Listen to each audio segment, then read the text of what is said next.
Só não sei onde que eu coloquei para gravar. Botei aqui, Bea. Ah, ok. Então, pera.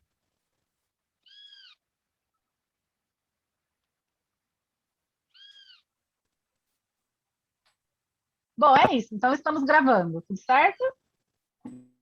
Sim. Então, nesta tarde do 4 de agosto de 2021, estamos aqui reunidos em mais um seminário avançado de pesquisa em assentamentos sustentáveis, organizado pelo Casa Brasil, a rede brasileira de ecovilas. Esse aqui é um espaço em que nós nos reunimos bimestralmente para divulgar nossos trabalhos acadêmicos sobre assentamentos sustentáveis, ecovilas, né? E aí nos encontramos e conseguimos, além de trocar ideias e novidades, também fazer parcerias e começar a trabalhar mais colaborativamente. Hoje nós temos uma convidada muito especial da área de antropologia, a Stephanie Ferreira Saco, e ela vai trazer para nós, em primeira mão, a sua pesquisa de mestrado, numa apresentação treino para a banca, que já é nos próximos dias, né, Stephanie? E o título é Histórias de Mundos Possíveis, uma etnografia sobre transições ecológicas de vida. A Stephanie ela é graduada em Relações Internacionais pela PUC de São Paulo. Ela também é especialista em Sociopsicologia pela Fundação Escola de Sociologia e Política de São Paulo e já concluiu, falta só defender, o mestrado em Antropologia na Universidade Federal da Paraíba. Então, Stephanie, por favor, convido você a compartilhar a sua tela e vou colocar E acho que aqui você em destaque. vale a gente dizer também que a Stephanie é parte, é membro ativo do grupo de pesquisa do Casa Brasil. Com certeza, e ela nos ajudou a organizar os tapas 1 e 2 e um pouco do 3 também, mesmo sendo convidada. É uma grande alegria poder acompanhar agora essa apresentação. Obrigada, Legal, obrigada, Stephanie. gente. Obrigada, Bia, pela apresentação. Obrigada a vocês todas, tanto no nosso. Vocês estão me ouvindo? Sim. Ah, tá aqui como unmute yourself. Desculpa. Muito vocês todas por terem aberto esse espaço também, topado ouvir minha apresentação no mestrado, bem em primeira mão mesmo, vocês vão ser as primeiras pessoas que vão ouvir os resultados desse projeto que eu tenho trabalhado faz 3 anos, né? Querendo ou não, faz um tempão já que eu tô nele, então é uma honra apresentar para vocês, então vai ser massa receber os feedbacks também, enfim. Vocês estão vendo a apresentação direitinho, né? Ah, tá, eu tô com 2 telas, às vezes eu me confundo. Então vamos lá. Olha, tá um pouquinho pequena. Se puder colocar em tela cheia. Deixa eu ver. Pronto. Melhorou? Sim, perfeito. Obrigada. Legal. Então, vai ser ótimo receber o feedback de vocês, inclusive porque é a primeira vez que eu faço isso, né? E segundo, porque meu final do mestrado foi um pouco frustrante, assim, sabe? Um quesito de orientação, enfim, acho que não foi o que eu esperava. Então vai ser legal escutar de vocês, que são de outras áreas, enfim, feedbacks. Então, muito obrigada por esse espaço. É uma honra apresentar aqui para vocês. Então vamos lá. Eu fiz esse estudo, a princípio, com pessoas que passaram pelo que eu chamo de transições ecológicas de vida. São pessoas que passam por uma mudança ontológica, no sentido de que elas mudam sua visão de mundo, que envolve uma forma ecológica de viver. Então, essa transição muda a forma em que as pessoas se alimentam, o lugar que elas moram, a forma que elas constroem suas casas, sua relação com o tempo e por aí vai. Na minha dissertação, eu conto a história principalmente de 2 pessoas, né? 2 mulheres. Porque, como diz Donna Haraway, que é uma autora que eu uso muito, que eu gosto muito, importam com quais histórias nós contamos nossas histórias, né? Então, essa dissertação é sobre histórias de quem busca viver e encontrar histórias de mundos possíveis dentro dessas ruínas do capitalismo, né, conforme Anat Singh. São histórias de pessoas que estão multiplicando as maneiras de pertencer ao mundo e contribuindo para a construção de uma cena cosmopolítica diversa, capaz de criar outros mundos, outras histórias e outros tempos que não esses de catástrofes que a gente vive. Um pouco esse é o panorama geral. Perdão. Eu vou começar contando um pouco a trajetória da minha pesquisa e a metodologia, né? Tipo, que é bem focada na antropologia, que vai ser diferente do que das outras pesquisas que a gente ouviu antes, para depois focar mais especificamente na estrutura da dissertação e nos resultados. Então, essa pesquisa começou em 2018, né, quando eu estava fazendo essa pós-graduação em Sociopsicologia aqui em São Paulo, e meu foco era estudar pessoas que nasceram ou viveram em grandes centros urbanos e que decidiram mudar para estar mais perto da natureza, seja morando em ecovilas, ou então trabalhando diretamente com o campo, por aí vai. Foi assim que nasceu a ideia da pesquisa. E eu comecei em 2018, foi meu TCC da FESP, eu fiz uma pesquisa seguindo perfis em redes sociais, vendo blogs, notícias na internet. Minha trajetória da pesquisa já no mestrado começou em outubro de 2019, quando eu comecei com a metodologia que a gente chama de bola de neve, né, que é pedindo indicações de pessoas que já passaram por isso. Eu comecei a conversar com várias pessoas diferentes que iam me indicando, conheço uma pessoa que pode participar da sua pesquisa, conheço uma pessoa que pode participar da sua pesquisa. Eu conheci logo no comecinho, foi uma das primeiras entrevistas que eu fiz, foi com a Tainá, que é uma das minhas principais interlocutoras de pesquisa, que vocês vão conhecer mais a fundo daqui a pouco. E eu fiz um monte de entrevista por videoconferência, conversei com pessoas ao vivo, tive um monte de conversa gratuita, que eu digo, né, com pessoas assim que estavam passando por esse processo. No total, foram umas 40 pessoas que eu conversei, né, nesse campo exploratório, assim, né, de forma não estruturada, se eu posso dizer assim. E eu fiz algumas viagens também dentro do marco da etnografia multissituada, conforme esse autor, que é o Marcos. Então, eu via que eu percebi no começo da pesquisa que tinha gente que viajava, tinha a galera das ecovilas, por isso até porque eu estou aqui nesse grupo de pesquisa, né? Tinha a galera que ia para essas cidades que eu falo que são tipo cidades mágicas, assim, tipo Vale do Capão, na Chapada Diamantina, até Alto Paraíso, né, em Goiás, na Chapada dos Veadeiros, enfim. Aí eu decidi fazer uma exploração, assim, por esses lugares, de acordo com as oportunidades que foram rolando. Então, fiz uma primeira viagem de carro, que eu passei pelo Aiuroca, em Minas, e pelo Vale do Capão. Depois eu fui para o 4º Encontro de Saberes da Caatinga, em Exu, por indicação de um dos meus interlocutores, que disse que eu poderia encontrar outras pessoas interessantes lá, que foi aonde eu conheci, inclusive, a Mari, que é minha segunda grande interlocutora de pesquisa. E aí, terminei minha última viagem, foi para Pipa, né, no Rio Grande do Norte, porque eu achei que poderia ser interessante, que era perto de onde eu estava, né, morando na Paraíba, poderia ser um lugar interessante. E aí foi em Pipa que eu percebi que a minha pesquisa, que o foco da minha pesquisa mudou, né? Eu fiquei uns 10 dias por lá e eu percebi que sair de um grande centro urbano em busca de proximidade com a natureza não significava necessariamente que a percepção de mundo daquela pessoa tinha mudado. Então, a própria dicotomia entre o ideal do que é urbano e o que é o rural ou natural que existia no começo da pesquisa se dissolveu nesse processo do campo mesmo, né? E aí foi aí que eu percebi que o ponto central da minha investigação era esse processo profundo de mudança, na qual uma visão de mundo ecológica se colocava como uma lente principal de entendimento do mundo, né? E aí, nesse processo, muitas vezes as pessoas acabam saindo de grandes cidades, mas essa mudança física é uma consequência dessa mudança que é mais profunda, né? Que é o que eu estou chamando de transições ecológicas de vida.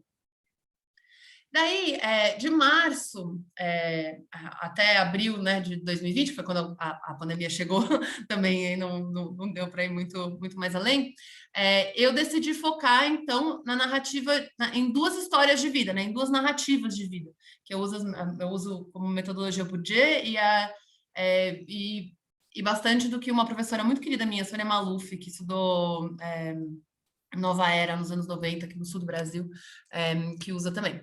Então, eu decidi estudar duas narrativas de vida, porque eu percebi que também que cada narrativa de transição era muito particular. Apesar de ter algumas tendências em comum, que dentro desse marco da antropologia, para mim, faria mais sentido estudar as narrativas e fazer essa microsociologia, né? Entrar, tipo, a fundo em duas histórias.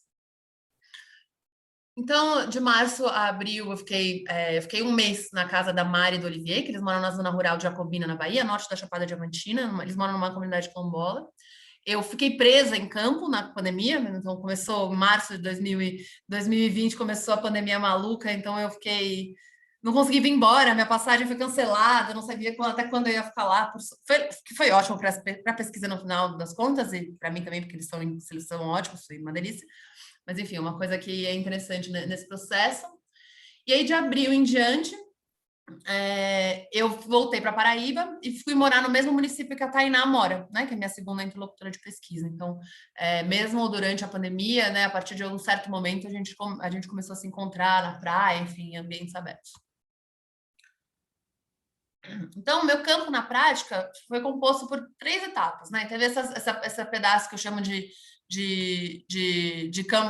campo, uma exploração de campo, né? De campo exploratório, né? Que eu conversei com um monte de gente, visitei esses lugares, né? E fui nesse encontro de saberes da Caatinga, que foi um pedaço importante da pesquisa, e depois eu fiz essas 2 imersões com a Tainá e com o Fábio, e com a Mari e com o Olivier, né?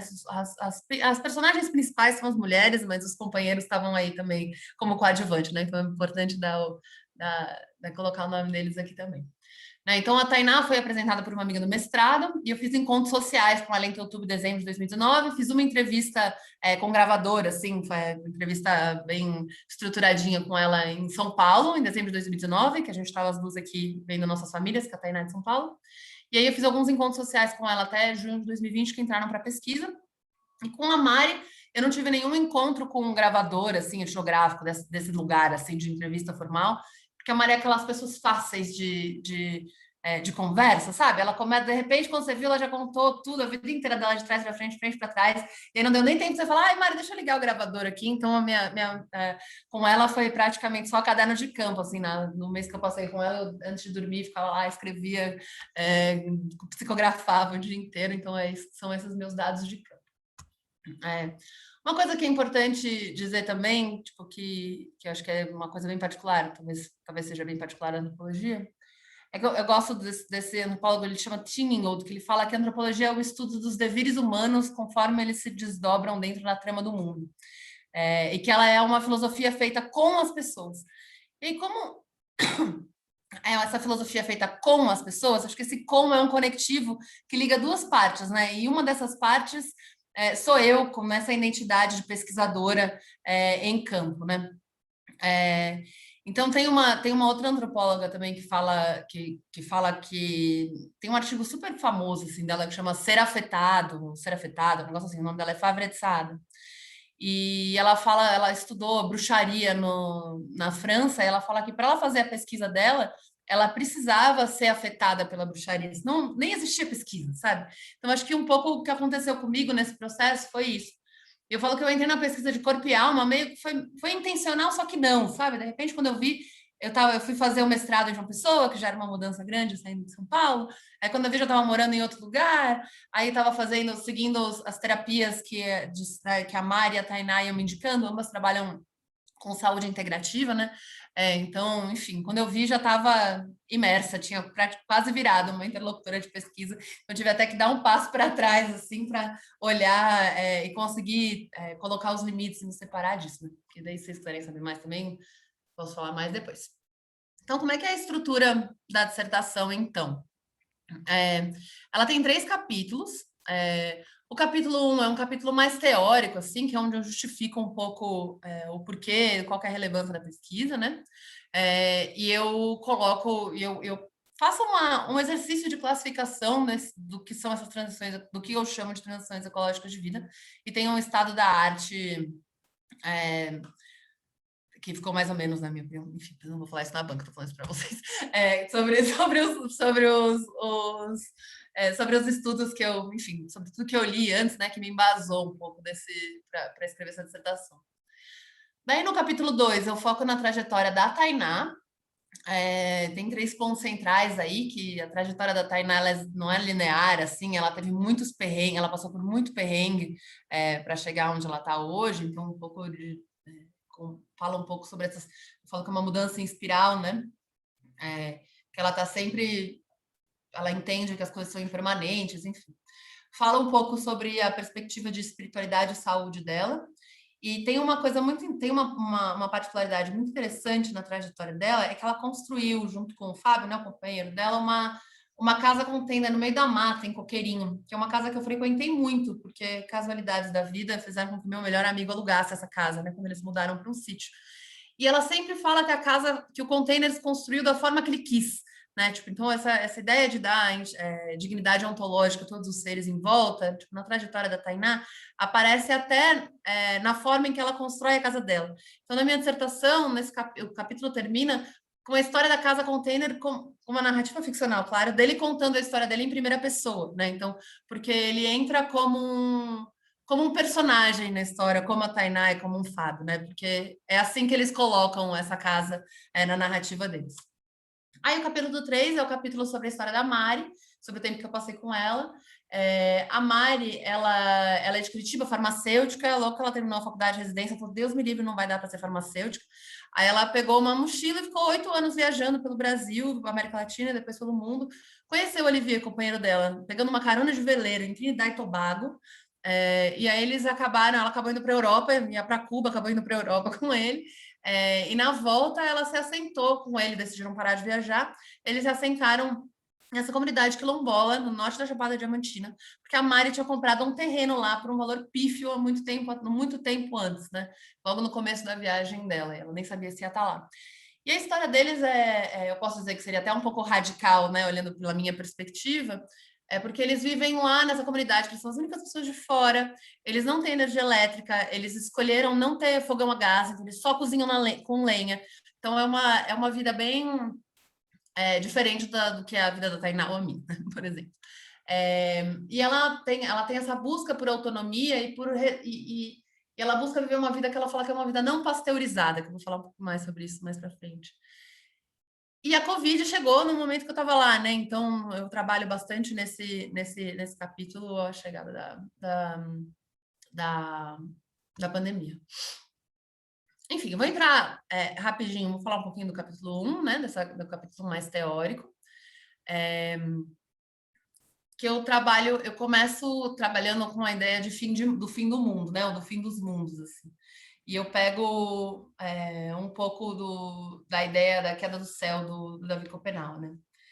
Eu gosto muito da Aline da Costa, que é quem eu estou citando aqui com esse conceito de sintonização de equivocações. Eu até falei com algumas de vocês já da tese dela, acho que a Renata conhece também. Ela é uma filósofa do Rio, ela teve a tese dela é super legal, super premiada, enfim.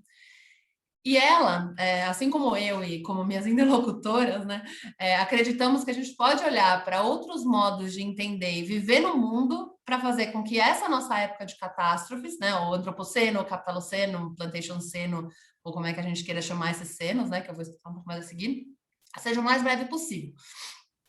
Parece, inclusive, que essa é uma tendência entre intelectuais contemporâneos, indígenas e não indígenas, tipo Bruno Latour, Donna Haraway, Ailton Krenak, a Débora Danowska, Eduardo Vieira de Castro, enfim, para citar alguns.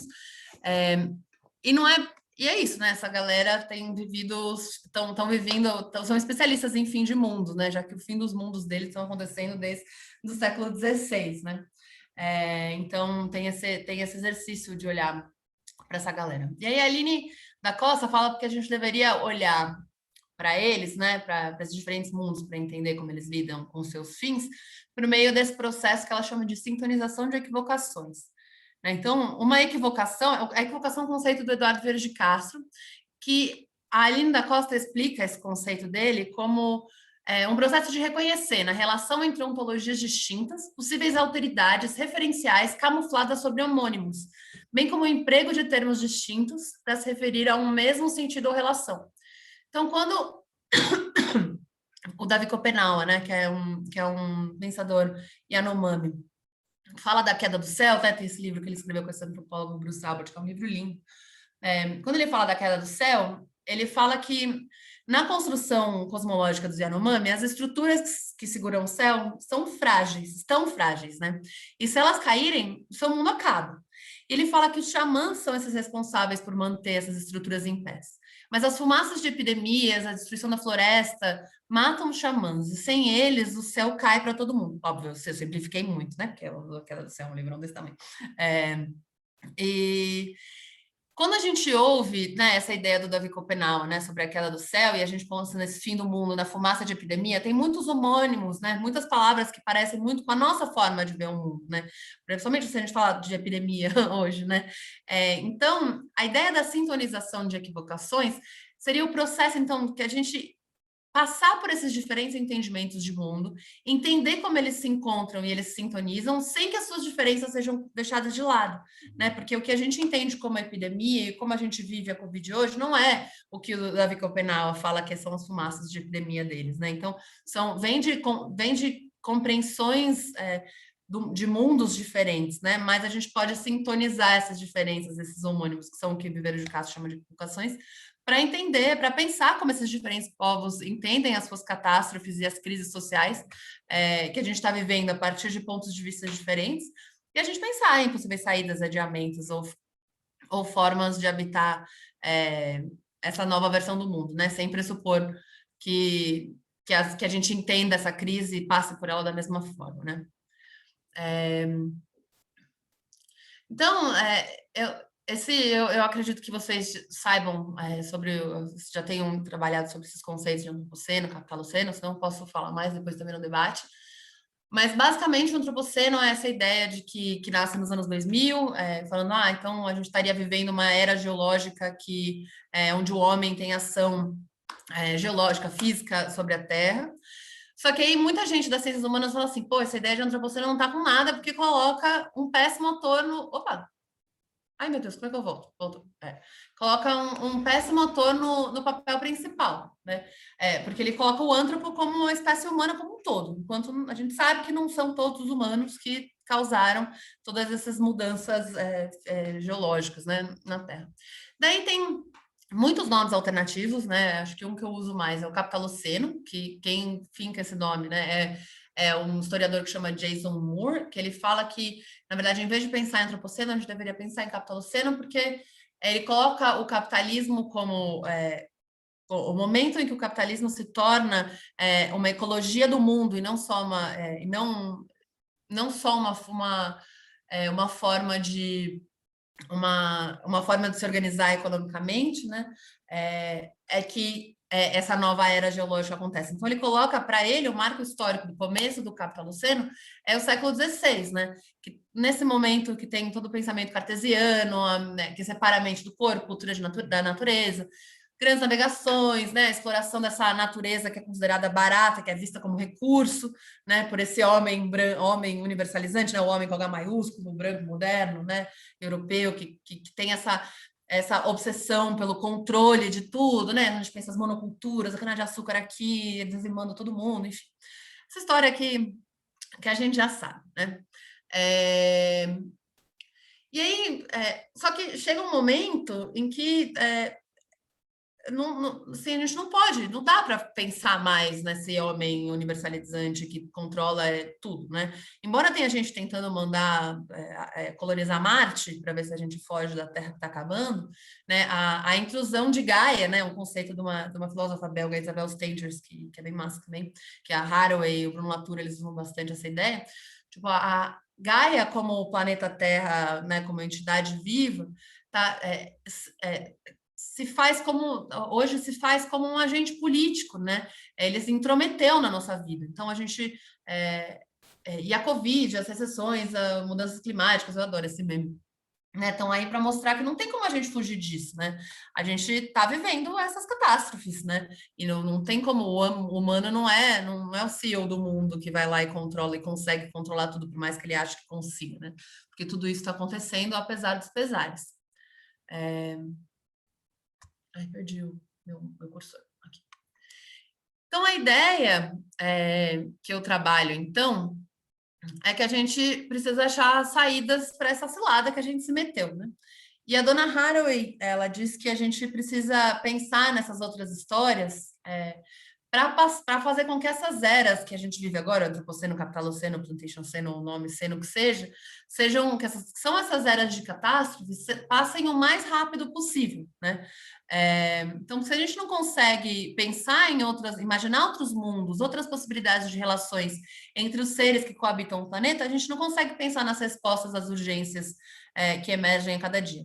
Então, ela propõe, tipo, como o Tiloceno, que ela fala, né? Que é uma narrativa ficcional que abre espaço para a gente imaginar outras possibilidades, nas quais refúgios possam ser construídos e que permitam a habilidade de responder às urgências que nos acometem com habilidade e responsabilidade, né? Que ela fala que é a responsibility.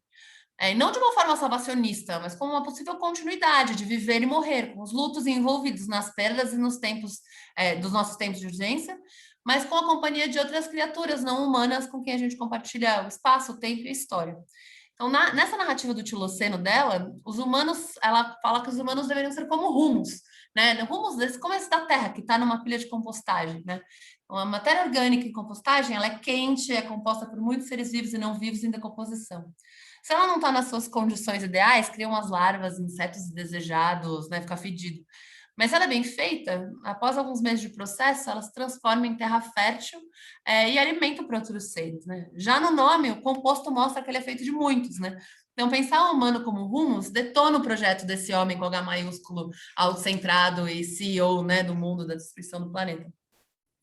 Então, assim, para Haraway, o papel do Tiloceno seria o de coletar os lixos antropocênios e extermínios do capitaloceno, como um jardineiro que faz suas podas para alimentar uma pilha de composto, né? Para que ele se transforme em terra fértil para passados, presentes e futuros que ainda são possíveis. E essa história nos permite também entender como podemos ficar no presente, né? Que ela fala que é Staying with the Trouble, que é o último livro dela, com o problema que a gente tem hoje e criar respostas para essas urgências, sem idealizar um futuro utópico impossível ou apocalipse total. Em paralelo, o Bruno Latour também trabalha com essa ideia que ele cria uma guerra ficcional, né? Uma ficção política também no último livro dele, que chama Onde Aterrar, que ele fala, aí eu vou ler uma citação dele, ele fala que se pudermos dramatizar a situação de forma um tanto extravagante, diremos que se trata de um conflito entre os humanos modernos, que acreditando estarem sozinhos no Holoceno, fogem para o global ou rumam a um êxodo para o local, e os terrestres, que sabem que estão no antropoceno e que buscam conviver com outros terrestres sob a autoridade de uma potência cuja instituição política ainda não está garantida. Essa guerra, ao mesmo tempo civil e moral, divide o interior de cada um de nós. Então ele fala que é como se a gente tivesse num ringue aí de uma guerra ficcional política interna nossa também, entre os modernos, né, que para mim representa esse homem com H maiúsculo, e os terranos, que são essas pessoas que Ailton Krenak diria que são as pessoas que ficaram agarrados à terra, né? Então que a gente tem um pouco de terrano, um pouco de moderno em cada um de nós. Aí que tem uma citação que eu não vou, que é muito legal, que eu não vou ler, vou explicar brevemente, depois quem tiver interesse, que é de um livro que fala sobre os fins do mundo, da Débora Danowski e Medeiros de Castro, que eles basicamente falam assim, tipo, imagina um filme de ficção científica meio B, assim, que a Terra é invadida por alienígenas que querem dominar o planeta, né, e usar seu recurso, e eles, tipo, ficam se alimentando dos humanos, né? E ele fala que é como se que querem acabar com a Terra, enfim. É como se esses alienígenas fossem, tipo, uns modernos e os humanos que estão aqui lutando contra a colonização fossem esses terranos, né? Só que, na verdade, nós todos somos alienígenas ao mesmo tempo que terranos, né? E, tipo, porque está tudo dentro da gente, né? Tanto essa perspectiva do moderno e do terrano, né? Ele dizia que é um pesadelo, ele fala que é um pesadelo incompreensível, né? E cita o Oswald de Andrade falando que só o homem nu compreenderá. Enfim, é muito bonito esse livro. Quem tiver interesse, depois eu passo também, que eu tenho PDF. Daí eu chego então às transições ecológicas de vida, que é o que eu estou estudando no final das contas, né? O que eu estava estudando. Então, essas transições são esses processos de profundas mudanças ontológicas, ou seja, na forma em que o sujeito concebe o funcionamento do mundo, incluindo os seres que o habitam e suas relações, e seu entendimento de si mesmo como um ser. É um processo contínuo, como uma espiral, que não termina, mas vai criando cada vez mais voltas, se aprofundando e mudando ao longo do tempo. Eu classifico essas transições como ecológicas porque os sujeitos abandonam, ainda que gradualmente e de forma incompleta, as distinções modernas entre homem e natureza, para se entender como parte constituinte da malha da vida, e aí estou citando Ingold, E esse entendimento primordial acaba por gerar mudanças práticas no dia a dia e no estilo de vida dos sujeitos. E quando eu falo ecológica, eu faço referência a uma abordagem que se aplica tanto ao estilo de vida e a forma de ver o mundo das minhas interlocutoras, quanto dos autores que eu trabalho no decorrer da dissertação também, que fazem parte do marco da antropologia ecológica, né? Entre eles o Ingold e o Gregory Bateson, por exemplo. O Ingold já falei bastante dele. Então, eles estão atentos a essas relações entre humanos e não humanos e como elas emergem nos movimentos da vida, né? O ecológico aparece como esse conceito que qualifica a tentativa de não hierarquizar a ação humana, de compreender como a construção histórica da paisagem tem implicação e é implicada pela nossa espécie, né? Então, eu acho que, no geral, é isso. Não vou falar muito mais, não, senão vou falar muito aqui. Então, Olha, Stephanie, desculpe interromper, mas só para você se ligar no tempo, né? Então já passamos aí 22 minutos. Mas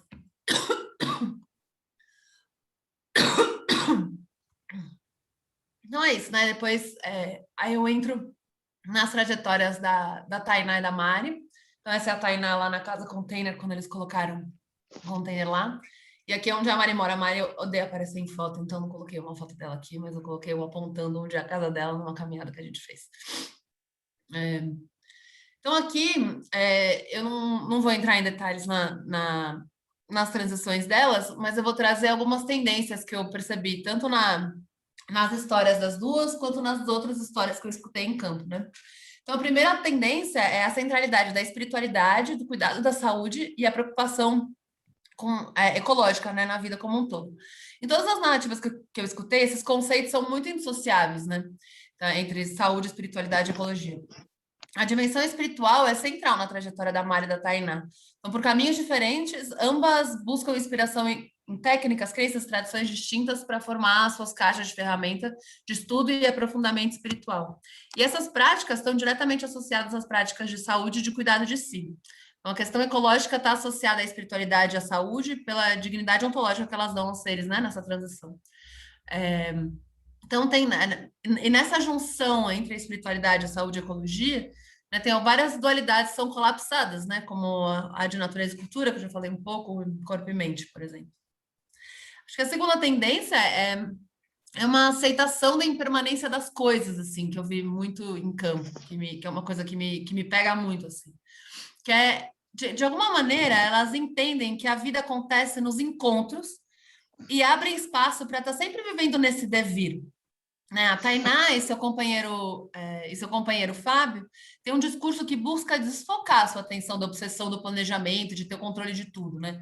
Eles entendem que, na maioria das vezes, as coisas não saem como eles planejavam, porque dependem do encontro de diferentes seres, né? E não só da sua vontade. E na trajetória da Mari, assim como de muitas outras pessoas em transição, o estilo de vida viajante, sem planos, nem residência fixa, aparece como o estilo de vida da impermanência, assim, né? Ao aceitá-las, aceita-se com isso a vida como um devir que acontece nesse encontro com as paisagens, com seres humanos e não humanos que vão cruzando o caminho. E aí, a terceira tendência é essa busca por uma vida não pasteurizada, né? Que eu falo muito disso no capítulo da Mari. Que ela mesma usa essa metáfora da pasteurização para explicar a sua relação com a comunidade em que ela vive. E eu extrapolei seu uso para uma característica geral do seu estilo de vida. Então, a pasteurização, né, é um processo inventado pelos humanos para controlar possíveis bactérias patogênicas em alimentos perecíveis, como leite, por exemplo. Então, ao escolher não pasteurizar a vida, a Mari e minhas demais interlocutoras em graus diferentes deixam de lado um pouco essa obsessão pelo controle, ou a ideia de que o ser humano seria superior aos demais seres que habitam o planeta e por isso poderiam controlá-los. Então, nesse mundo não pasteurizado, elas aparecem como coadjuvantes, né? Parte da história da paisagem, que gera o que a Ana Tsing chama de diversidade contaminada. Então, ao viver assim, ela se aproxima um pouco dessa ideia da Donna Haraway e da humanidade como humus, né, numa pilha de compostagem, atuando em cooperação com os seres ao redor para transformar a matéria orgânica em terra fértil, né, respeitando o que tem de melhor em cada um deles, né. A quarta tendência é que no processo de transição, nesse processo de transição, a busca por autonomia central, né. E a autonomia apareceu no meu estudo etnográfico com a implicação direta do corpo na realização das atividades diárias da manutenção da vida. Então, na narrativa da Tainá, ela aparece na relação de construção da casa container, por exemplo, né? Que elas foram construindo aos poucos e a própria casa vai ganhando status de vida nos encontros, né? Entre eles e seus materiais. Na narrativa da Mari, a implicação do seu corpo na busca por autonomia é ainda mais radical, já que é uma recusa a alguns facilitadores, porque eles não têm fogo a gás, não tem telefone, não tem eletricidade, não usam nem bicicleta, nem carro, não compram nada de comida industrializada. Plantar, colher, preparar comida, catar lenha, construir a própria casa, tomar banho, tomar água da chuva, são exemplos de como o corpo das minhas interlocutoras estão implicados nos processos com poucos intermediários, né, na manutenção das necessidades básicas do ser. A quinta tendência é sobre a forma que elas experienciam o tempo, né? Elas criam suas próprias ecologias temporais, de acordo com as suas atividades diárias e estilo de vida, que não é pasteurizado, né? E que busca autonomia em processo no qual o corpo está diretamente implicado. Então, cada pessoa nesse processo cria sua própria ecologia temporal. No caso da Mari, que é com quem eu trabalhei mais esse conceito, o ritmo do dia dela é ditado pelas refeições e pelo trabalho na roça. Então, essas diferentes temporalidades se juntam com os tempos da comunidade e com o tempo do relógio, que também faz parte dessa ecologia temporal dela. E por último, mas não menos importante, que eu acho que é central na dissertação como um todo, né, essas transições elas aparecem metaforicamente como espirais, na medida em que minhas interlocutoras... Opa, deixa eu passar aqui. Em que minhas interlocutoras se abrem e se fecham em um movimento contínuo. Quando eu digo que elas se abrem e se fecham, faço referência tipo, a essas voltinhas da espiral, sabe? É nessa volta que elementos da vida anterior ao processo de transição ressurgem, já que eles são fundamentais na construção dessas pessoas. Né? Por isso que eu escolhi essa palavra transição para falar sobre esse processo também. Porque a transição indica um movimento de um lugar para o outro, um movimento no qual ambos os lugares aparecem, né? O que era antes e o que tem no que elas estão se transformando, né? Na trajetória da Tainá, que ela fala muito que ela passou muito perrengue, né, na vida dela, né? A volta constante ao perrengue, né? E essa uma constante insatisfação profissional, muito problema com grana, são exemplos dessas voltas sempre no seu processo de transição, que é sempre permanente, nunca está completo, né? Enfim, já terminando, assim, isso já está nas considerações finais, a pesquisa foi atravessada, né, pela Covid, e aí, de repente, durante esse processo, eu vi que cada vez mais esse assunto, né, dos neorrais, né, essa coisa da saída da cidade grande, começou a voltar muito, né, porque todo mundo me mandava uma notícia, um artigo, foi até assunto no Globo Rural, teve um Globo Rural sobre pessoas saindo da cidade, indo para o campo, enfim. Eu não trato muito sobre isso na dissertação, por uma questão de tempo também, porque eu acho que o foco mudou muito, mas eu acho que eu deixo aí, tipo, em aberto algumas nas considerações finais, assim, tipo, minhas interlocutoras, elas, tipo, eu observei que elas criaram histórias alternativas para si, que podem servir como inspiração para outras pessoas, né, que estão passando por transições similares, né? São histórias super complexas, tem um monte de problema, tem um monte de contradição, um monte de perrengue, mas elas estão ali tentando, da sua forma, construir seus outros mundos possíveis, né? Seus histórias de mundos possíveis. Né? E como é que a gente pode, assim, como sugestão de pesquisas futuras, eu deixo alguns questionamentos de como a gente pode ver essa mudança, né? Tipo, essa tendência que parece crescente, né? De muita gente saindo da cidade, enfim, indo habitar esses outros espaços, né? Será que essa galera está passando por essas transições ecológicas de vida? Estão mudando a sua forma de entender o mundo? Como é que esses movimentos podem alterar as diferentes ruralidades brasileiras, né? Enfim. Então, um pouco esses questionamentos que eu trago no final. E é isso, na verdade. Obrigada. Não sei se eu passei muito do tempo. Um pouquinho, acho. Não, na verdade, 2 ou 3 minutinhos, mas foi excelente, belíssima apresentação. Muito obrigada. Que slides lindos que você preparou. Obrigada. Bom, então agora é o momento para comentários, perguntas. Vamos conversar. Eu tenho uma pergunta. Primeiro, eu queria parabenizar a Steph, que eu adorei a apresentação. Achei que o modo como você apresentou foi super gostoso de ouvir, assim.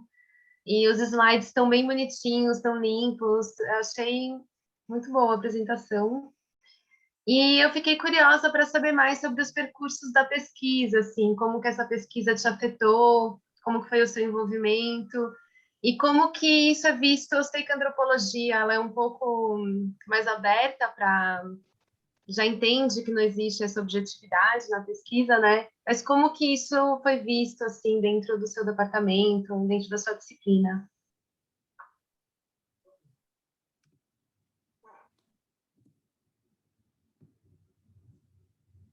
Mas vou respondendo então, né? É, obrigada pelo feedback positivo. Menina, eu fui muito afetada pela pesquisa. Tipo, muito. Foi uma coisa que eu me propus a me afetar a pesquisa, né? Fiz tratamento de bioenergia com a Mari, era a proposta metodológica da pesquisa, inclusive, era essa, né? A antropologia tem muito, tem muita gente falando sobre essa afetação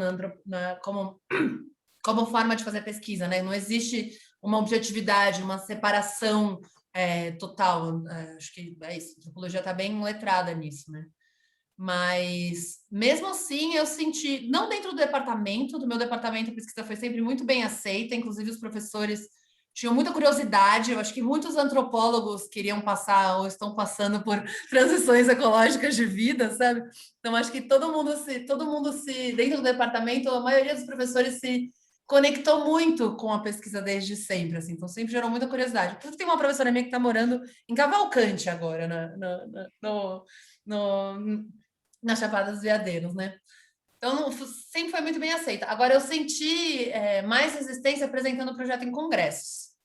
Aí eu senti um pouco mais. Às vezes era assim, você está estudando essa galera aí, não sei o quê, né? Muita coisa, mas é só gente classe média, eu trabalho com isso na dissertação também. Só gente rica pode fazer isso, né? Eu acho que entra muito nesse lugar, né? Eu não falei muito na apresentação aqui, mas na dissertação eu falo um pouco mais sobre isso.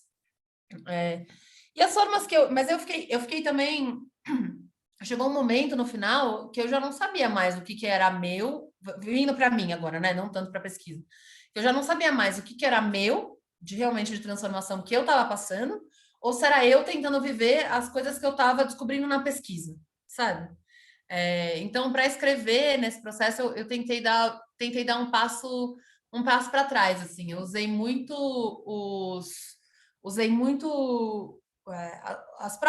levei minhas interlocutoras a sério, no sentido de eu fiz categorias êmicas virarem categorias da dissertação, para não colocar tanto a minha experiência de vida, mas sim a experiência delas, né? Então, a ideia do perrengue, da pasteurização, né? São categorias delas.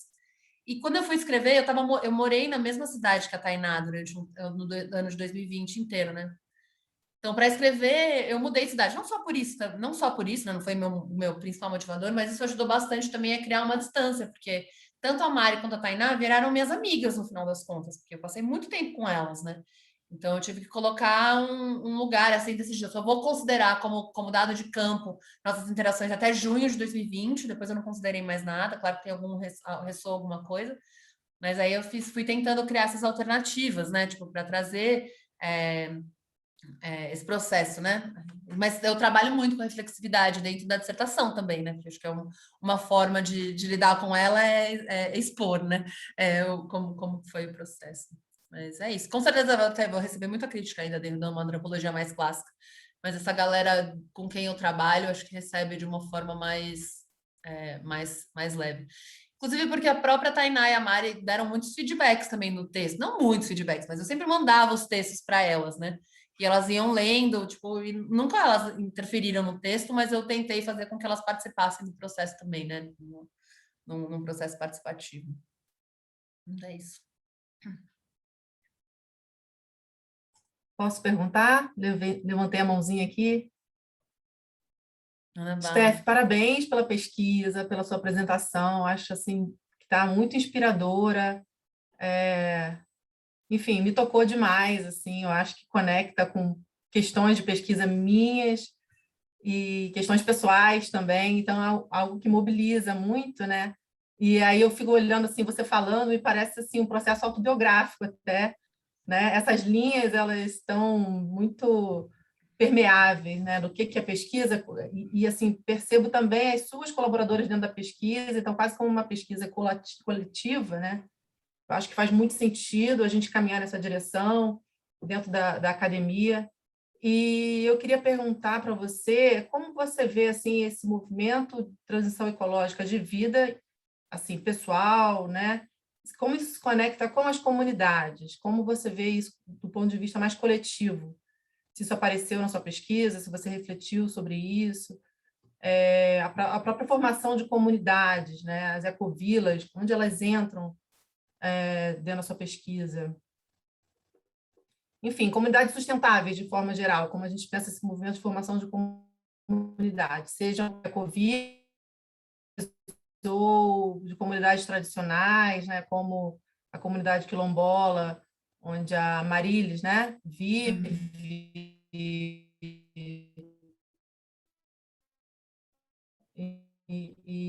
Enfim, se você pudesse falar um pouco mais desse movimento comunitário e que vai ser sucesso aí na sua defesa. Vocês me ouviram tudo? Como eu resolvi focar nas narrativas de vida, né?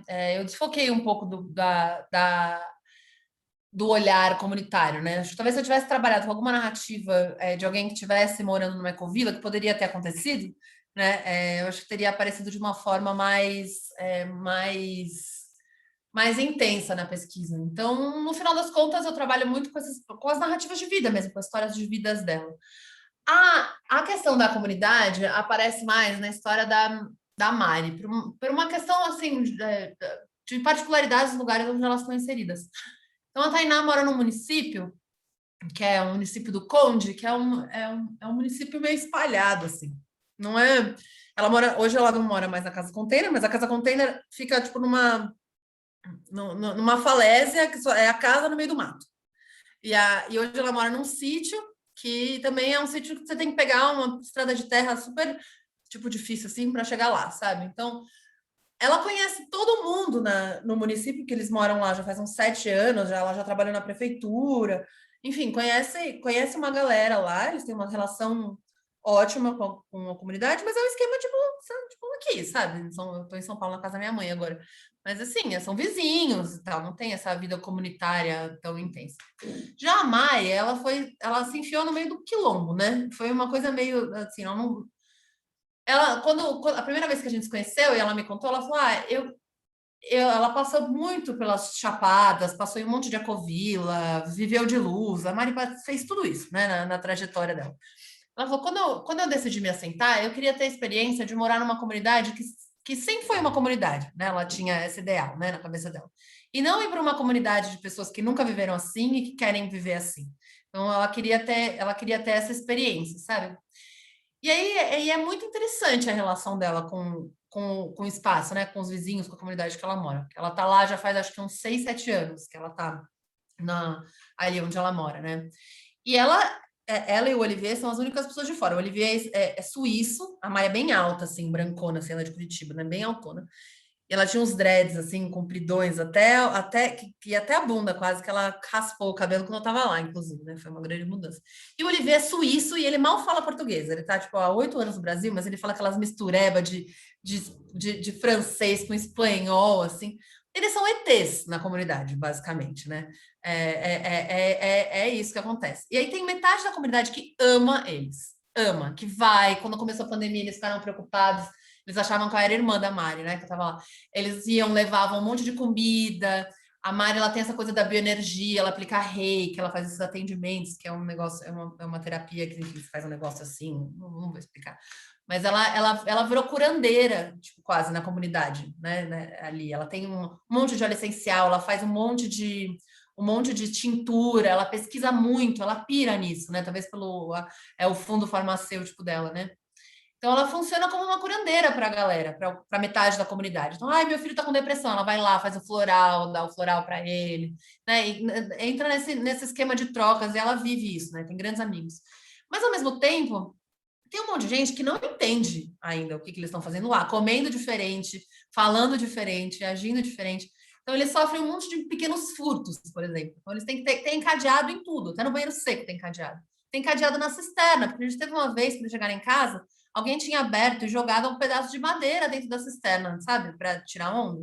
Então, assim, tipo, a galera pega, se deixa um sabão para fora, e a Mari faz todos os sabões dela, a galera pega até o sabão. né? Não sei se você acha que eles são ricos, então eles geram esse incômodo. E a ideia da pasteurização nasce justamente que ela fala que a relação dela, as relações na comunidade, naquela comunidade, não são relações pasteurizadas. Porque não é que nem tipo, na cidade grande, que tem aquele texto do Zimmel, de 1906, não sei se vocês sabem dele, mas que ele fala da vida das grandes cidades, que ele fala que a gente tem que ser blasé na cidade grande, né? Que é quase, eu entendo blasé quase como uma capa de invisibilidade que você coloca para não ser afetado com as coisas que te pegam, né? Lá não tem isso, né? Na comunidade dela, tipo, na não pasteurização, tipo, não existe esse ser blasé. Então ela tá lá com o que tem de melhor e o que tem de pior. Então é isso, assim, são relações complexas, né? Tipo, cheias de conflitos e lindas ao mesmo tempo, né? Nas relações comunitárias, na história da Mari.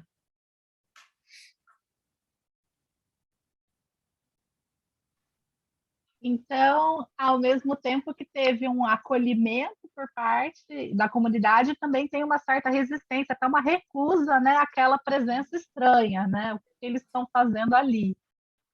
Mas eu queria saber, assim, de todas essas cosmovisões que você estudou, né, que trouxe no primeiro capítulo, quais que você considera que são mais próximas desses mundos que são vivenciados pelas interlocutoras da pesquisa? E se o comportamento do lugar, das pessoas que já estavam lá antes da chegada delas, né, se influenciou essa cosmovisão que elas tinham ao chegar, né, isso se alterou nesse tempo, né, que já tem uns 5, 7 anos. É uma ótima pergunta, Bia. Uma ótima pergunta. Olha, eu não sei se dá para falar de aproximação, sabe? Porque são muitas equivocações, né? Voltando àquele conceito lá, né? Não sei se dá para falar de aproximações, mas o que existe é uma busca constante por inspiração desses lugares, principalmente na parte da Mari. A Tainá também, mas por outros caminhos, assim. Mas a Tainá, tipo, a gente se encontrou no quarto encontro de saberes da Caatinga. O que é o encontro de saberes da Caatinga? É um encontro de benzedeiras e benzedeiros, raizeiras e raizeiros e parteiras da Caatinga, né? Que acontecia todo ano. Inclusive, é um encontro lindo. Quando tiver, eu recomendo muito de todas irem, porque eu sei, a Renata vai amar. Eu sei que acho que eu tenho. Nossas pesquisas talvez se conectam aí em alguns lugares. Mas é um encontro muito lindo. Então, a Mari frequenta esses lugares buscando inspiração e entender como é que principalmente numa questão de espiritualidade de saúde, como que ela pode se inspirar no seu estilo de vida, né? Então, não sei se tem proximidade, não sei se existe uma proximidade assim dada ou se existe um exercício contínuo de se aproximar, talvez, sabe? E quanto à influência da comunidade, claro, tem muita influência do estilo de vida da Mari. Imagina, ela chegou lá, uma riponga, né? Ou assim, estereotipando, né? Do jeito que ela chegou, do jeito que a Mari chegou lá, né? Porque ela antes era uma menina de Curitiba, depois ela viveu um tempo, passou parte da adolescência dela no interior de Santa Catarina, depois estudou farmácia, mas depois foi viver de mochila nas costas, mangueando, sabe? O rolê do mangueio, tipo vende artesanato, faz um macramé, faz malabares no farol, dá aula de samba, trabalha no bar. Então ela chegou lá com esse tanto de experiência, sem nunca ter trabalhado na terra, falou, agora eu vou ser autônoma. Né? Então, assim, claro que ela levou um monte de tapa na cara nesse processo, né? Então, ela teve que, tipo, ela aprendeu muito com as pessoas de lá, né? Como trabalhar com a terra, o que é de lá, o que não é, o que dá certo, o que não dá, inclusive de como se relacionar melhor com a comunidade, né? Então, ela tem muito que ela aprende com eles, assim, o tempo todo. Mas acho que ela tinha uma expectativa um pouco mais idílica do que ela aprenderia com eles, do que foi, sabe? Que eu acho que ela esperava que tivesse o curandeiro, que ela fosse aprender sobre as ervas, sobre as punks, né? As plantas alimentícias não convencionais, ela adora, né? As punks, ela tem várias em casa, mas eles não têm, para eles é tudo mato, sabe? Não tem nem nome. Falar, o que isso aqui é mato? Né? E a galera tá tudo caindo, derrubando as casas de taipa para construir casa de tijolo, porque é isso que é o progresso, né? E ela fica assim, tipo, ai meu Deus, eu não acredito, sabe? Ela fica puta. Mas não puta com eles por eles estarem querendo ter a casa de tijolo, sabe? Mas puta com o sistema, do tipo, que merda que essa galera tá indo por esse caminho e não valorizando o que tem, né? Então Então fica nessas coisas assim, esses desencontros, né? Nessas equivocações, mais que nada.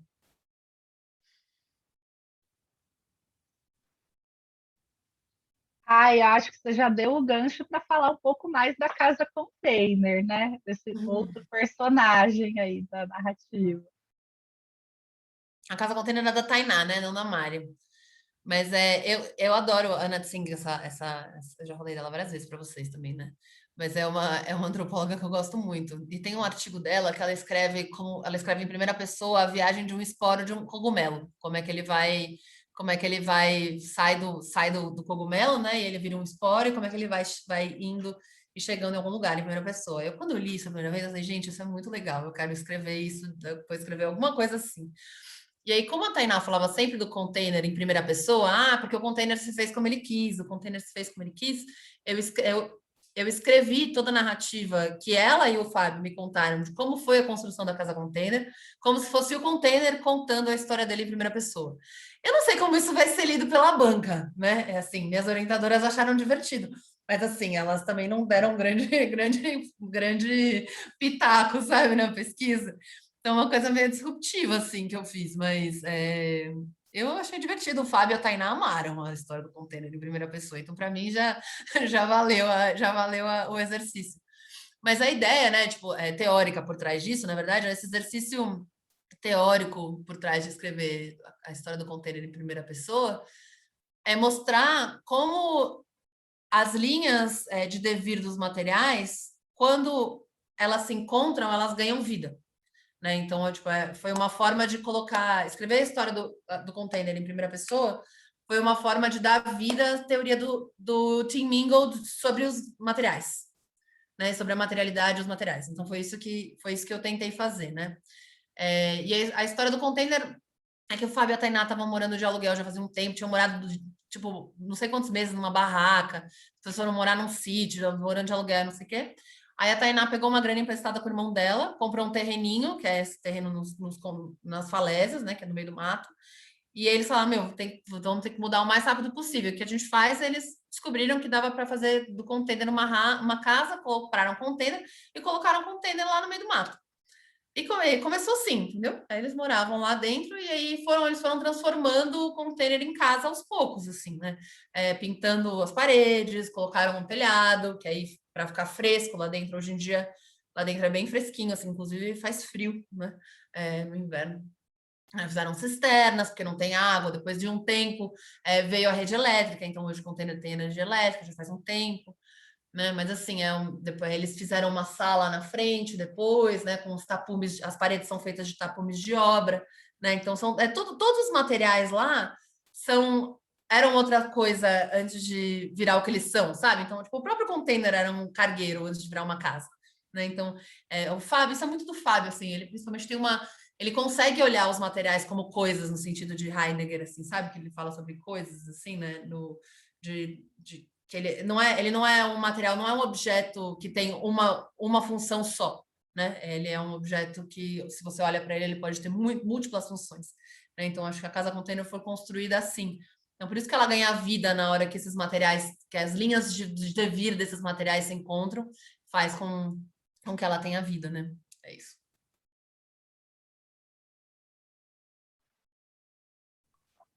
Eu sou muito interessada nessa interação entre o ambiente em que a pessoa está e a própria pessoa, como a mudança, de repente, de uma visão de mundo faz um movimento para que o ambiente seja transformado e, ao mesmo tempo que o ambiente se transformou, então novos hábitos, novas rotinas transformam, né, cotidianamente quem está usando esse ambiente, esse lugar, né, que geralmente é a moradia, mas pode também ser outros tipos de lugares, né?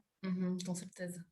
Né? Então, você ter ficado em imersão, né, também, vivenciando isso, imagino que tenha impactado muito, né, como você vê e opera no mundo também, né? Com certeza. Eu quero dar os parabéns para a Stephanie. Achei super bacana a sua pesquisa. Acho que você traz várias inovações, né, não só, né, tratar o container como um ser, acho que isso faz parte, né, dessa nova visão de mundo, o cuidado com cada pequena coisa, e a gente ainda cuida melhor, né, do que a gente nomeia e de alguma forma cria relação. Então, acho que é bacana. Gostei muito da linguagem, da forma como você apresentou e do trabalho em si, super interessante. Eu fico com essa curiosidade, né, de como é que você conseguiu chegar nessas duas personagens, e imagino que devem ter passado outras pessoas interessantes, né, pela sua jornada. E acho que fico grata da gente saber, né, que ainda existem disciplinas e instituições com abertura para esse tipo de trabalho. Acho que passa por uma linha, né, que para a gente aqui do Casa Brasil, do movimento, né, de ecovilas, de comunidades, muitas vezes a gente, na grande maioria das vezes, a gente faz pesquisas interdisciplinares e a gente sabe que ainda existe, né, esse não lugar e enfim, mesmo eu tendo feito, por exemplo, o meu mestrado numa instituição que era aberto, num centro que era interdisciplinar, trabalhando com pesquisa qualitativa, não seria possível, por exemplo, trazer só 2 exemplos, né, para desdobrar. Então, eu acho que o seu trabalho abre várias brechas muito interessantes de reflexão. Parabéns, está super bonito. Obrigada, Thaisa. A Thaisa, eu conversei com ela logo no começo, né? Com o rolê da mãe, lembra? Acho que foi o quê? 2018, né? Primeira vez que a gente conversou, foi um tempão. Então, eu acho que é uma particularidade da antropologia isso, né? Porque eu até trouxe bastante, eu trouxe bastante da filosofia, né? Principalmente no primeiro capítulo, assim, de outras disciplinas. Mas, assim, o que eu estou fazendo não é nada muito inovador dentro da antropologia, sabe? Acho que as pessoas trabalham muito com essas micro histórias, assim, sabe? Então, a antropologia é muito do micro, né? Então, não tem muito, assim, não sei, acho que é meio comum, sabe? Não sei como, não sei se comum, mas tem um espaço ali que eu não estou fugindo tanto da regra, assim, dentro da disciplina, sabe? Agora, assim, na hora que eu escrevo a história do container em primeira pessoa, aí talvez eu fuja um pouco da regra, mas de trabalhar com 2, porque não são exemplos, né? Eu estou trabalhando com as narrativas delas, né? Não são necessariamente exemplos. Mas que eu ia falar mais alguma coisa que eu esqueci da antropologia. Mas é isso, eu acho que eu tenho um pouco também eu não tive muita orientação profunda, sabe? Também. Eu acho que eu pude fazer tudo isso porque eu não tive nenhuma orientação rigorosa. Né? Eu tenho 2 orientadoras, uma me orientou mais, que ela é muito multidisciplinar, né? Ela é da geografia, mas aí o doutorado dela foi nos estudos latino-americanos, ela nem antropóloga direito então eu dei meio que sorte ou não de estar nesse lugar, né? Vamos ver como é que a banca vai receber isso, né? Depois eu conto para vocês, pode ser que eu só receba tapa na cara.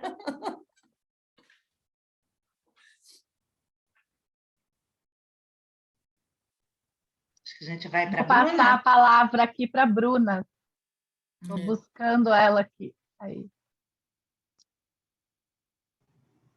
Oi, então, Stephanie, adorei tua apresentação, muito massa a pesquisa, me inspirou bastante, assim, e muito legal ver do ponto de vista da antropologia, porque, né, como estudo do ponto de vista já da educação, é sempre do coletivo e não da perspectiva da narrativa individual, assim, então foi muito interessante para mim, me inspirou bastante, obrigada por compartilhar. E a minha curiosidade é justamente nisso, assim, até conectado um pouco com a pergunta da Renata, porque uma delas fez a transição, né, ecológica bem individual, no sentido que ela se isolou, né?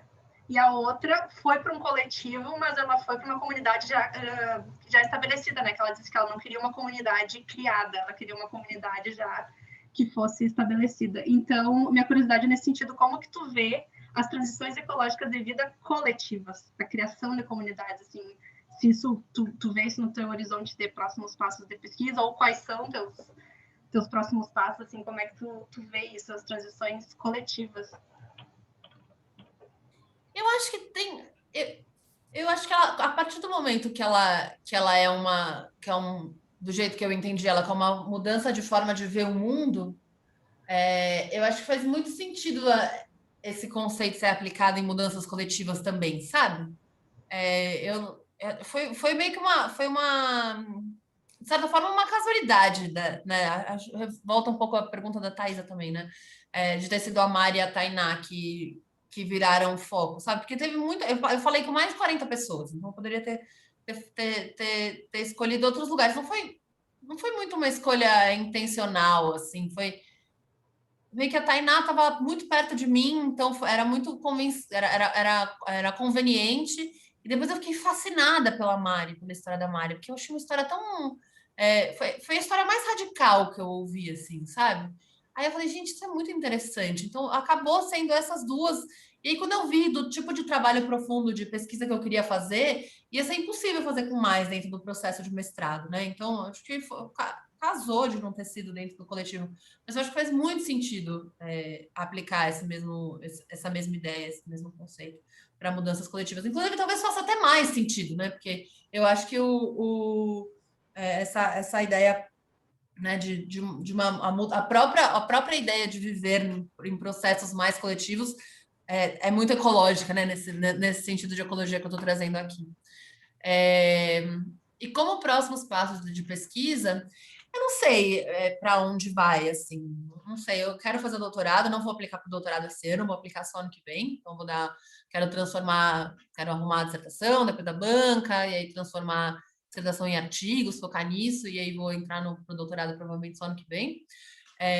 Mas eu acho que dá para estudar essa transição por muitos lugares, né? Daria para estudar para esse lugar de coletivo, mas também tem outros processos, olhar com mais afinco outros processos. Por exemplo, eu gosto muito de estudar alimentação, né? Eu acho que tem um pedaço que é bem interessante na trajetória, principalmente da Mari, que tem a ver com uma transição, com a alimentação. Tipo, que a alimentação é o que marca o ritmo da vida dela. Né? Ela cozinha com lenha, né? Então, assim, qualquer coisa que ela vai fazer, ela tem que, tipo, acender o fogão a lenha, que é um trampo, né? Mas eu fiz até tem um anexo na dissertação que são as receitas da Mari, assim, né? Tipo, de fazer o cuscuz do zero e tudo mais, que é bem legal. Então, eu gosto muito dessa parte da alimentação. Então, pode ser que um dos desdobramentos seja, tipo, trabalhar com essas transições alimentares e focar mais nesse pedaço, sabe? Mas eu quero continuar nessa interlocução entre ecologia, sustentabilidade, né? E transições de vida, como é que a gente vai mudando a sociedade a partir desse lugar, né? Que olha para o. Vamos trazer outras narrativas de história para alternativas ao antropoceno, ao capitaloceno. Mas eu acho que um grande campo de pesquisa, que é o que seria o óbvio eu seguir, mas que eu não quero, seria ver como é que vai ser esse processo da galera saindo tudo depois da Covid, né? Então, a quantidade de gente das minhas redes de São Paulo que saíram da cidade nos últimos anos, assim, que foram morar na praia, ou que foram morar no sítio, né? A quantidade de perfis na internet que eu estou vendo de transições, acho que tem um campo muito fértil aí de estudo também, né? De entender como a pandemia, como esse turning point, ou evento crítico, né? Tem de mudanças, né? De transições também. Acho que pode ser um gancho legal de pesquisa. Posso fazer mais um comentário aqui? Uhum. Tem um aspecto que atravessa minha pesquisa muito, essa discussão sobre alternativas ao desenvolvimento, né? Que o Bem Viver vem trazer, como a gente pensar alternativas econômicas mesmo, né? Porque é um grande desafio nesses processos de transição que deem conta, né, da sustentabilidade em todas as dimensões, enfim.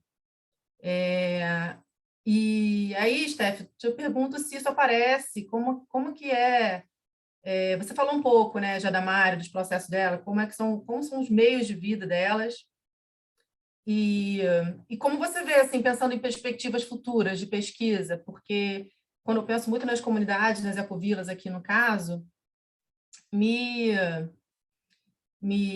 instiga muito, assim, me inquieta muito pensar essa questão, sabe? Porque, como você falou, seus amigos saíram de São Paulo, foram para a praia, uns têm casa de praia, outros têm sítio, podem fazer. Começar esses processos do zero, e assim, aí isso tem a ver também com as outras narrativas, né, de outros mundos, de pessoas que sempre viveram às bordas, nas margens, né, nas ruínas desse capitalismo, que eles conseguem criar suas estruturas. E, digamos, as pessoas que estão dentro, né, no mainstream, digamos, e querem mudar de vida, não sei, parece que já tem uma base para fazer isso ou não. Então, assim, sobre esse aspecto que eu tô colocando, você teria alguma coisa a dizer, alguma coisa para a gente pensar? Olha, acho que a gente pode pensar junto, assim, porque não sei se tem alguma coisa muito, muito concreta, assim, para dizer. Eu acho que o que eu vi em campo, né, pensando, tipo, nessas 40 pessoas que passaram e tudo mais, é que para fazer essa mudança, todas as pessoas que passaram, essas 40 pessoas, né, que eu mapeei, são pessoas que tiveram, a maioria delas minimamente tiveram acesso ao ensino superior, o que não significa que elas vêm de lugar, tipo, de famílias ricas ou de lugares de elite, né? Então, o que aparece para mim é que o que pareceu para mim, né, minha perspectiva, eu nem coloquei isso na dissertação, estou falando para vocês minha perspectiva, pelo que eu entendi, é que a partir do momento em que essas novas formas de vida entram dentro do campo de possibilidades da pessoa, tipo, que ela começa a entender que existem outras formas de viver, que não só a que ela já viveu até hoje, a transição se torna possível, sabe? Então, acho que esse é um lugar que eu tenho. Mas essa questão da financeira mesmo é uma coisa, é uma pedra no sapato real, né? A Mari e o Olivier não têm problemas em relação a isso, porque a Mari tem uma grana guardada, que foi de uma herança do avô dela, que a mãe dela passou para ela, que nem é, tipo, eu nem sei quanto dinheiro é, mas não parece que isso é muito dinheiro. E o Olivier, ele vai uma vez por ano, uma vez a cada 2 anos, ele passa uma temporadinha na Europa trabalhando como eletricista, né? Tipo, ele trabalha 2 meses como eletricista na Suíça, vive 3 anos de boa, né? No Brasil, no estilo de vida dele. Porque, gente, eles não gastam R$ 500 por mês entre os dois. Não tem conta de nada. A única coisa que eles gastam é com abobrinha na feira, entendeu? Abobrinha e inhame, porque eles têm um painelzinho solar que carrega as lampadinhas LED para a noite. Eles caçam a lenha para cortar lenha e cozinhar. Eles não gastam dinheiro com nada. Gastam quando viajam, de vez em quando, que eles tiram férias do estilo de vida deles, né? Aí eles dão uns rolês, tipo, mas as viagens assim, eles pegam um busão e foram me visitar em dezembro em João Pessoa, sabe? Na Paraíba. Então, assim, eles gastam um pouco mais, mas não pega táxi, não tem custo. Então, mas eles não têm essa preocupação. Já a Tainá e o Fábio, tipo, você vê grande parte da narrativa deles e da construção do que eles estão fazendo hoje da vida tem a ver com o perrengue financeiro, né? O perrengue virou uma categoria, né, na dissertação, no final das contas. Porque é isso, eles nunca conseguiram se dar muito bem com dinheiro. O Fábio fala que o Fábio e a Tainá, eles falam muito nessa coisa da abundância, né? Tem essa coisa de acreditar no... sabe aquele documentário O Segredo? Da Lei da Atração? Sabe? Vocês estão ligados nesse rolê? Então, eles têm bem... o discurso deles é bem alinhado com essa coisa, assim, né? Então, a Tainá fala que eles viveram durante muito tempo a escassez porque eles pediram para viver a escassez. No sentido de eu quero viver essa vida que eu não preciso, em que eu sou autônomo e que eu não preciso de dinheiro, né? Essa coisa contra o dinheiro. Só que assim, sempre foi muito perrengue, porque tudo que o Fábio começava dava errado. O Fábio tentou até vender pipoca na praça, em Jacumã. Né? E aí trabalhava com abelha, vendia própolis, vendia mel, mas aí não dava grana suficiente. Aí a Tainá ela é terapeuta ocupacional de formação. Ela faz massagem, ela trabalha bastante com massagem. Ela é uma terapeuta holística, além de trabalhar com terapia ocupacional. Né? Ela mistura muitas técnicas diferentes. Mas ela faz massagem e tal. Ela sempre fez massagem, não sei o quê, só que ela não sabia cobrar direito, então acabava que às vezes ela fazia massagem, mas ela gastava o preço da gasolina para ir até João Pessoa, que é meio longe, sabe? De onde eles moram, né? No sítio até João Pessoa, aí não...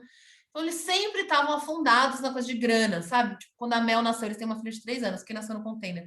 Quando a Mel nasceu, precisaram pedir dinheiro emprestado para a família de novo, sabe? Então, é difícil, assim. Então, eu não sei te responder, né? Acho que pra gente que... Por isso que é a espiral da transição também, que tem sempre as voltas, porque, assim, tá todo mundo tendo que dar seus pulos, assim, né? De um jeito ou de outro.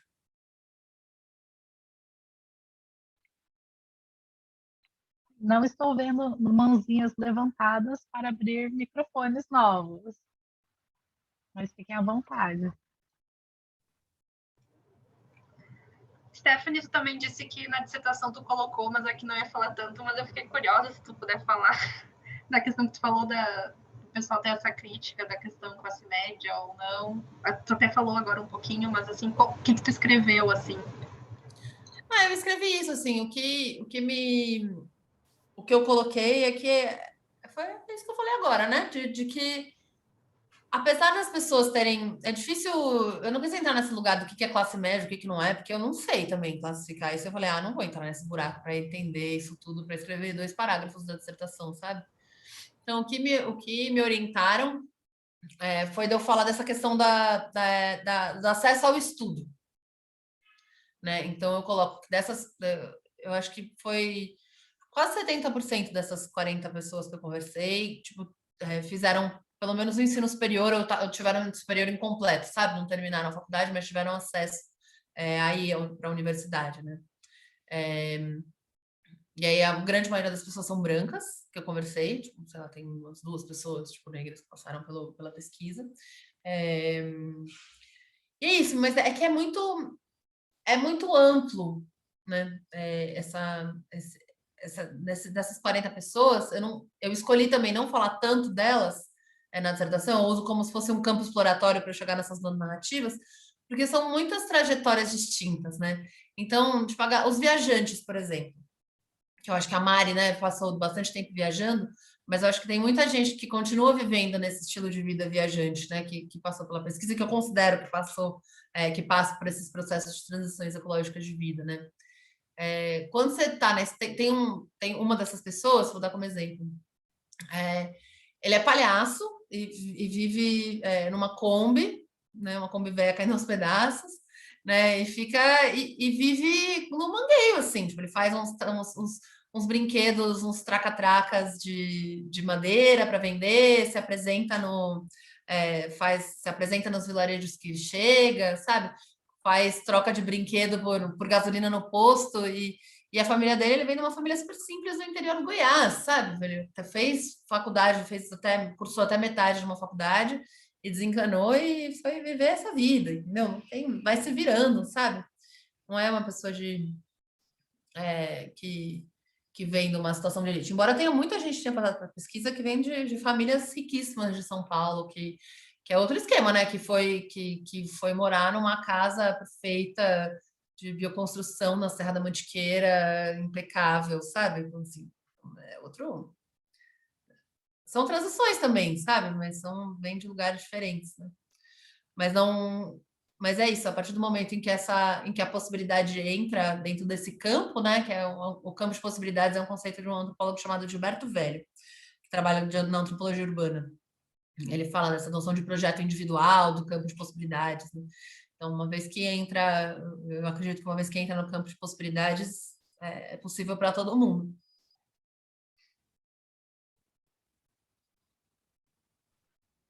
Eu queria fazer um comentário que também é elogioso à dissertação, que foi esse esforço de identificar essas tendências mais gerais a partir de quadros muito específicos, né? E isso interessa muito a comunidade científica, né? Para que a gente, a partir de alguns padrões, possa ver, né, o que se repete, e aí fazer previsões. E isso você demonstrou muito bem a partir das narrativas, né, construídas, né? E aí agora eu fiquei curiosa também para saber se você enxerga algumas tendências na motivação, né, desse grupo exploratório de 40 pessoas, né? Você falou bastante que o tema da alimentação te interessa. Ele é comum à maioria dessas pessoas? Quais são, assim, de repente, alguns fatores, né, que são catalisadores da transição ecológica? Então, eu trabalho com um conceito de gatilho, gatilho é turning points, que chama, né? É a Karina Kushner, que é outra antropóloga que é aqui do Museu Nacional. Inclusive, ela é filha acadêmica do Gilberto Velho também. E ela fala que geralmente nessas narrativas de vida, né, nesses projetos, tem os gatilhos, né? Eu chamo de gatilho, ela chama de turning points, nas narrativas, que são momentos em que você fala, nossa, isso daqui me despertou para uma mudança, né? E aí, claro que é um momento tipo a gota d'água, né? A ficha cai, porque são processos, vão chegando informações, o campo de possibilidade vai abrindo, aí de repente, tipo, cai uma ficha que faz com que você se desperte e veja. Mas os gatilhos que eu percebi muito, muitos têm a ver com experiências espirituais, muitos, assim, comecei a frequentar o Santo Daime, tomei ayahuasca, fiz um trabalho com cogumelos alucinógenos, né? Tipo, acho que tem essas experiências, tem experiências de maternidade também, né? Tipo, fui mãe, quero ser mãe, né? Tipo assim, ou pai, né? Mas tem muito esse lugar de não gostaria que meus filhos vivessem aqui, quero ter outra experiência. Tem, inclusive, algumas histórias, assim, tem uma que me marcou muito.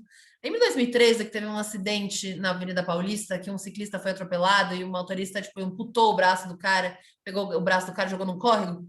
Então, uma das minhas interlocutoras, essas que eu fiz uma entrevista, ela falou, assim, quando aconteceu isso, eu falei, o que eu tô fazendo nessa cidade? Né? Então, para mim, o gatilho dela, apesar de várias coisas já terem acontecido e ela já tá sendo despertada por vários lugares, o gatilho dela foi esse.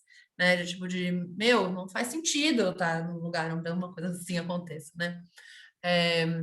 Outro gatilho que é interessante desse cara que eu falei do círculo que mora na Kombi, que eu estava falando do Traca-Traca, ele fez faculdade de gastronomia até metade, parou e foi trabalhar em cozinha, né? Trabalhava na cozinha.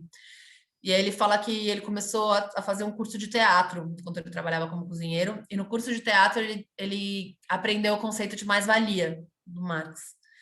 E aí foi nesse momento que ele falou, eu nunca mais vou trabalhar para alguém assim. Aí ele virou palhaço depois disso. Então o turning point dele, né, o gatilho dele, foram essas aulas de teatro. Então é legal, eu adoro essa parte também das narrativas. O mais gostoso de ouvir as 40 narrativas era esse momento.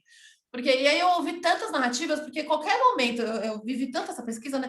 Que todo lugar, que agora já é de praxe, né? Quando eu conheço alguém, não falo, de onde você é? Porque quando eu fazia essa pergunta, quando eu via que era uma pessoa que provavelmente tinha passado por uma transição como essa, a pessoa já fala, eu sou de Curitiba, mas eu moro não sei aonde. Aí, pronto, aí isso já me dava o canal, assim, de começar a fazer a conversa. Aí fala, que massa, tô estudando não sei o quê. Aí pronto, aí a pessoa abria, falava. Então foi muito fácil fazer a pesquisa. Tem muitos gatilhos diferentes, assim. Inclusive aqui, provavelmente, a gente vai ter vários gatilhos diferentes. A Rebeca podia ser minha interlocutora de pesquisa, né? Acho que a Renata também. A Bia talvez, não sei qual que é o seu esquema aí em Campinas. Mas é isso. São alguns gatilhos.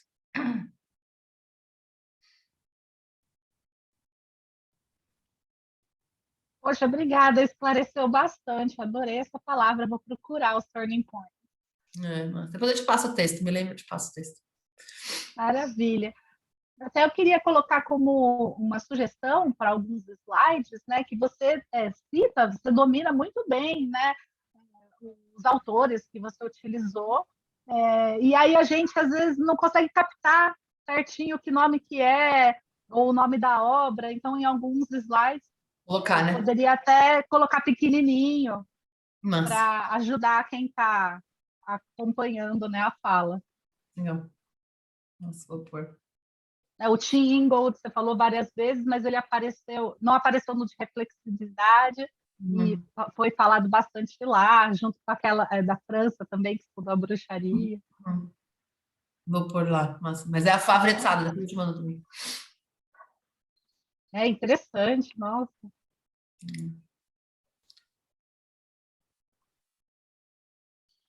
E uma das coisas também que me chamou a atenção foi essa ideia de jardineiro, né? Quando você estava falando da compostagem do humano como humus. Isso está bem sintonizado com algo que a Renata falou, que é a preocupação da sustentabilidade financeira, que agora também está se falando muito dessa transição para uma nova economia, né? Uma economia donut, economia da rosquinha. Estão falando na Europa de fazer um novo pacto europeu, né, para uma economia menos destrutiva. Então, também fica aí como uma convergência possível, né, da área econômica com áreas do conhecimento da antropologia, das sociais em geral, né? Porque eu acho que também o esforço interdisciplinar vem muito daí, né? Da gente sair um pouco das leituras da nossa área e também ver o que outras pessoas estão falando que é parecido em outras áreas para conseguir estabelecer os diálogos, né? E aqui, na sua apresentação, para mim, vieram muitas novidades. Um autor ou outro só, Gilberto Velho, que é da área dos estudos urbanos, já conhecia, né? Mas muitos não. Você citou até um pensador Yanomami, né? A Queda do Céu. E para mim isso foi super novo. E eu fiquei muito interessada também em conhecer essas outras literaturas. Né? Então, nossa, eu só queria agradecer, porque além de apresentação de pesquisa, foi uma aula também, Stephanie. Pessoal, Obrigada. eu queria convidar os presentes, né, a fazer, de repente, comentários finais ou últimas perguntas, antes que eu convide a Stephanie, então, para fazer as suas últimas considerações. O que vocês acham?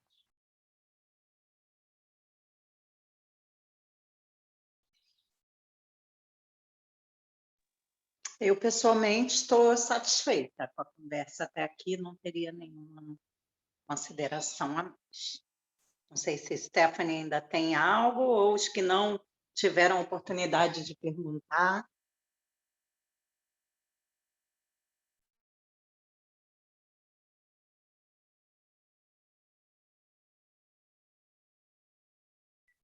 Gente, eu queria agradecer pelo espaço, então.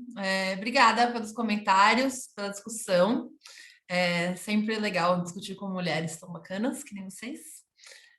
Obrigada pelos feedbacks. Se tiverem alguma ideia também de como eu posso melhorar, já vi que eu passei um pouco do tempo, vou diminuir um pouco as apresentações, colocar as referências também nos slides. Obrigada pela dica, Bia. E tem alguém querendo entrar agora. Vou admitir. É a Veneza, que ela entra como Marina. Eu reconheci pelo sobrenome. Enfim, mas é isso. Então, obrigada pelo apoio, por me ouvir, por me dar esse espaço aí de fala, esse espaço de treino também, foi muito massa. Obrigada pelos comentários. E tamo junto, na hora que publicar também eu mando para vocês, se quiserem as referências ou alguma coisa que ficou em dúvida, tô super disponível para trocar. Posso mandar também o PDF com os erros que tem agora também, se você quiser. Mas é isso. Foi a coisa mais difícil que eu fiz, eu acho, até agora, foi escrever essa dissertação. É difícil, né? Eu acho que eu trabalhei com tantas coisas antes, mas esse negócio de escrever dá muito trabalho. Então é massa chegar nesse fim de celebrar aí com vocês. Obrigada. Então, vou fazer um convite aí para que a gente abra as câmeras e celebremos juntos. Uhul! Parabéns, Stephanie. Estamos torcendo pelo seu sucesso aí na banca de defesa do mestrado. Quero agradecer em nome do Círculo de Pesquisa do Casa Brasil, que organizou esse seminário, a sua presença, a presença de todos que vieram acompanhar aqui a apresentação hoje. Muito obrigada e nos encontraremos, então, daqui 2 meses, né, nesse mesmo bate-lugar, talvez nesse mesmo horário, e com muita alegria nos reuniremos novamente, então, e daremos continuidade às nossas discussões. Muito obrigada, uma ótima tarde a todos. Obrigada, gente. Parabéns, Steph. Obrigada, gente. Boa Valeu, tarde. gente. Obrigada. Valeu, Bel. Valeu, super grata. Tchau, tchau. Desculpa, eu não pude antes, meninas. Ai,